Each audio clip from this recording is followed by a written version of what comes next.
బాల కళాకారుల్లో ఉన్న ప్రతిభను గుర్తించి వారిని ప్రోత్సహించే విధంగా పురస్కారాలు అందచేయడం అభినందనీయమని శాసనసభ్యులు గొండు శంకర్ అన్నారు. శ్రీకాకుళం జిల్లా ఎచ్చెర్ల మండల పరిషత్ ప్రాథమిక పాఠశాల ముద్దాడలో 5వ తరగతి చదువుతున్న ఇల్నాటి ధరణికి బాలరత్న రాష్ట్ర స్థాయి పురస్కారాన్ని ఆదివారం నాడు ఉగాది సందర్భంగా ఎంసీఏ క్యాంపస్లో అందజేశారు. ఈ అవార్డు బాలరంజని ఆంధ్రప్రదేశ్ బాలల ఆర్గనైజేషన్ నుంచి బాలరంజని రాష్ట్ర అధ్యక్షులు నాగేశ్వరరావు, రాష్ట్ర కార్యదర్శి గోవిందరావు, శ్రీకాకుళం శాసనసభ్యులు గొండు శంకర్ చేతుల మీదుగా ధరణి ఈ అవార్డును అందుకుంది. ఈ సందర్భంగా ఎమ్మెల్యే మాట్లాడుతూ కోలాటంలో ధరణి చూపిన ప్రతిభ నైపుణ్యం అద్భుతమని కొనియాడారు.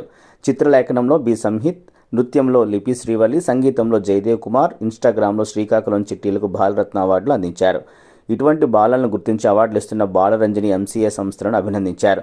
ధరణికి అవార్డు రావడం పట్ల ఎచ్చెర్ల మండల విద్యాశాఖాధికారి కారు పున్నయ్య, ముద్దాడ గ్రామ సర్పంచ్ ముద్దాడ శంకర్, ముద్దాడ ఎంపీటీసీ బెండు రామారావు, ముద్దాడ పాఠశాల ఉపాధ్యాయ బృందం ధరణికి అవార్డు రావడం పట్ల హర్షం వ్యక్తం చేశారు.